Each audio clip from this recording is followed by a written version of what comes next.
चलिए next news discuss करते हैं। और ये समाचार मेंस के पॉइंट ऑफ व्यू से बहुत काम का है। खास तौर पे जो GS3 का अपना पेपर है इकोनॉमी का, उसमें अगर साइबर क्राइम के ऊपर या ऑनलाइन इकोनॉमिक फ्रॉड के ऊपर कुछ लिखने को आता है तो वहां पर आप इस न्यूज में जो डाटा हम लोग डिस्कस करने वाले हैं इसको आप कोट कर सकते हैं। चले देखते हैं। Indians to lose 1.2 lakh crore in cyber frauds by 2025। तो भारतीय जो है वो 2025 समाप्त होते होते साइबर फ्रॉड्स में लगभग 1.2 लाख करोड़ रुपीस, ध्यान से देखिएगा, लगभग 1,20,000 करोड़ रुपया जो है 2025 खत्म होते होते भारतीय साइबर फ्रॉड्स वगैरह में गवा सकते हैं। ऐसा एक रिपोर्ट में कहा गया है। एक रिपोर्ट है जिसको छापा है Indian cyber crime coordination centre ने। ये Indian cyber crime coordination centre ministry of home affairs के अंडर में काम करता है।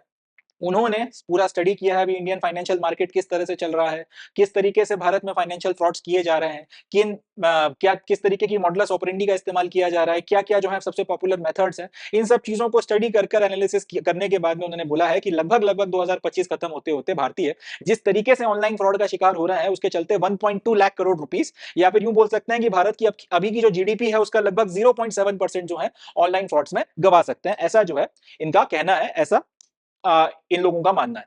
अब जो मेजर रीजंस हैं साइबर फ्रॉड के, उसको इस रिपोर्ट में बोला गया है कि भारत में साइबर फ्रॉड का जो सबसे मेजर रीजन है वो है म्यूल बैंक अकाउंट्स। बहुत इंपॉर्टेंट है, याद रखिएगा। भारत में जो इतने साइबर फ्रॉड हो जा रहे हैं उसकी सबसे बड़ी वजह है भारत में बहुत बड़ी मात्रा में म्यूल बैंक अकाउंट्स मौजूद है। अब सवाल उठता है कि म्यूल बैंक अकाउंट क्या होता है। म्यूल शब्द का मतलब होता है बोझ ढोने वाला, जैसे गधा हो गया या फिर खच्चर हो गया या फिर याक हो गया। इसके ऊपर आप अपना सामान लाद देते हो और उसके बाद उनको लेकर चलते हो, तो इसको बोला जाता है म्यूल। उसी तरीके से अगर आपने, कोई गरीब आदमी है, कोई पढ़ा लिखा व्यक्ति नहीं है या उसको ज्यादा अक्षर ज्ञान नहीं है, उसके नाम से आपने बैंक अकाउंट खुलवा दिए, या फिर इस तरीके के, या तो इस तरीके के किसी आदमी के नाम पे आपने बहुत सारे बैंक अकाउंट खुलवा दिए, या इस तरीके के बहुत सारे लोगों के नाम पे आपने बहुत सारे बैंक अकाउंट खुलवा दिए। अब उनको पता ही नहीं है कि उनके नाम पर इस तरीके के बैंक अकाउंट खुले हुए हैं, या फिर अगर उनको पता भी है कि उनके नाम पर बैंक अकाउंट खुले हुए हैं, आप मालिक हो उनके या वो आपके यहाँ काम करते हैं, आपने बैंक अकाउंट खुलवाया भी है, तो उसका ऑपरेशनल जो आपका एक्सेस है वो उनके पास में नहीं है। वो अकाउंट कैसे ऑपरेट हो रहे हैं, कहां पे इस्तेमाल हो रहे हैं, वो सारा एक्सेस अगर फ्रॉड करने वाले के हाथ में है तो इस तरीके के अकाउंट कहलाते हैं म्यूल अकाउंट। इन अकाउंट्स की मदद से खूब, जब नोटबंदी हुई थी तो काफी जो है लोगों ने अपने पैसे वगैरह बदलाए थे।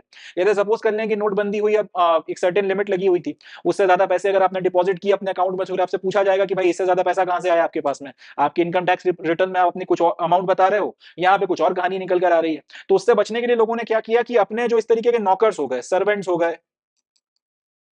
या और इस तरीके के लेबरर्स हो गए,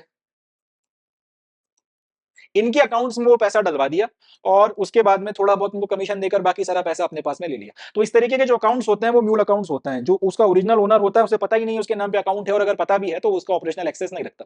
अब ये जो म्यूल अकाउंट्स हैं ये सिंगल लार्जेस्ट कंट्रीब्यूटर है भारत में जितने भी ऑनलाइन फाइनेंशियल स्कैम्स हो रहे हैं उसके लिए, ऐसा इस रिपोर्ट का कहना है। सवाल उठेगा कि इन म्यूल अकाउंट्स की मदद से या म्यूल बैंक अकाउंट की मदद से इतने बड़े लेवल पर फ्रॉड हो कैसे रहा है। तो इसका जवाब है कि एक बार किसी आदमी को अगर आपने ऑनलाइन ठग लिया या फिर स्कैम किया, तो जनरली आप ऑनलाइन ठगोगे या स्कैम करोगे तो उसमें आप करते ये हो कि आप उसके अकाउंट से, उससे ऑनलाइन जो है पैसा अपने अकाउंट में ट्रांसफर करा लोगे। अब ये जो पैसा ऑनलाइन ट्रांसफर करवाया जा रहा है ये किसी पर्टिकुलर एक म्यूल अकाउंट में ट्रांसफर करवाया गया। अब उस एक म्यूल अकाउंट में ट्रांसफर करवाने के बाद में इस पैसे को कई सारे ऐसे अलग अलग म्यूल अकाउंट से जंप कराया जाता है, और फाइनली कई बार कई सारे म्यूल अकाउंट से जंप करवा चुकने के बाद में उसको किसी एटीएम से निकाल लिया जाता है, विड्रॉ कर लिया जाता है। इसके चलते पकड़ना बहुत मुश्किल हो जाता है। ऐसे समझिए कि कोई एक व्यक्ति है, अब वो बैठा हुआ अपना काम कर रहा है, उसे एकदम से फोन आया कि भाई आपके खिलाफ ये शुरू हो रहा है, वो शुरू हो रहा है, फलाना ठिकाना, उसे डरा धमका दिया या उसको किसी तरीके से ट्रिक कर लिया, और उससे एक पर्टिकुलर अकाउंट है, अकाउंट नंबर A1, इसमें 50,000 रुपए के करीब जो है ऑनलाइन आपने डलवा लिए या उससे ट्रांसफर करवा लिए। अब ये 50,000 रुपए जो इस अकाउंट A1 में आ गए हैं, तो ये अकाउंट A1 जो है वो म्यूल अकाउंट है।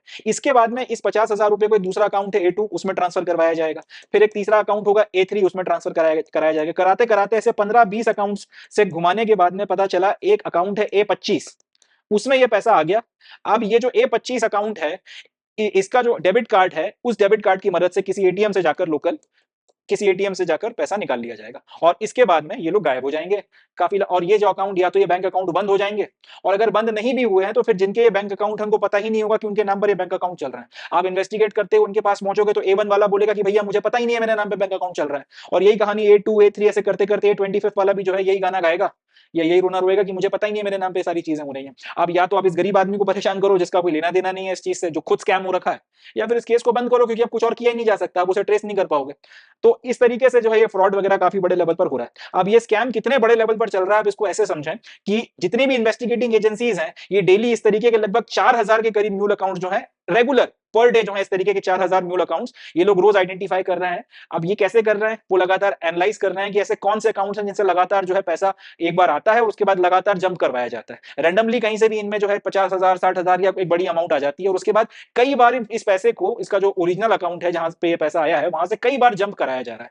और इस तरीके के अकाउंट्स की अगर बात की जाए तो ऐसे लगभग 4000 म्यूल अकाउंट्स रोज पकड़े जा रहे हैं इस तरीके के, ये आइडेंटिफाई किए जा रहे हैं।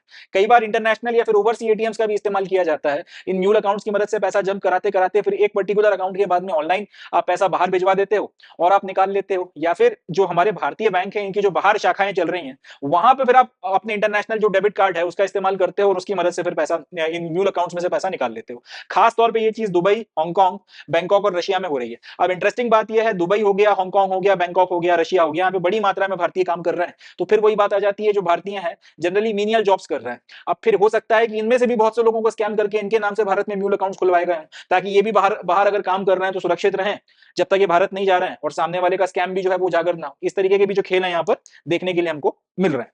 इसके बाद में एक और चीज जो देखने को मिल रही है कि बहुत बड़ी मात्रा में जो यहाँ पे फ्रॉड हो रहा है उसके बाद जो पैसा निकाला जा रहा है वो भारत में इस्तेमाल भी नहीं हो रहा है, वो भारत के बाहर ही भेजा जा रहा है। खास तौर पे इस तरीके के जो स्कैम्स है इनकी शुरुआत चाइना, या तो चाइना से हो रही है, चाइना में बैठ के कोई ये सारे काम करवा रहा है, या चाइना से लिंक कोई एंटिटीज हैं उनकी मदद से ये सारा काम करवाया जा रहा है। इसके अलावा डोमेस्टिकली भी लोग इस तरीके की हरकतें कर रहे हैं, मगर इन स्कैमस्टर्स को पकड़ना फिर भी आसान है। नंबर इनका भी बढ़ रहा है बट ये फिर भी पकड़ में आ जाते हैं। बाहर से बैठकर खासतौर पर चाइनीज ओरिजन के जो ये ऑनलाइन फ्रॉड चल रहे हैं या चाइना बैक्ड या फिर चाइना लिंक्ड एंटिटीज के जो फ्रॉड चल रहे हैं इनको पकड़ना फिर भी मुश्किल है, क्योंकि एक बार पैसा बाहर निकल गया आप फिर उसके बाद में कुछ कर नहीं सकते। तो ये जो सारी चीजें हैं ऑनलाइन फ्रॉड के नाम पर की जा रही हैं और इससे सतर्क रहने की बहुत ज्यादा जरूरत है।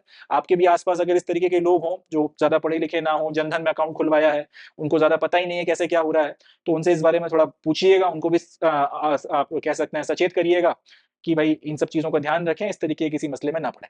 तो that's it from this news. अब यहाँ से अगर क्वेश्चन आता है तो जीएस3 में आप कोट कर सकते हो कि इस तरीके के स्कैम्स चल रहे हैं और इनसे बचने के लिए फाइनेंशियल लिटरेसी बढ़ाना बहुत जरूरी है। फाइनेंशियल अवेयरनेस वगैरह वगैरह अगर नहीं बढ़ाई गई तो उसके चलते फिर इस तरीके की भी चीजें हो सकती हैं। चलो आगे बढ़ते हैं।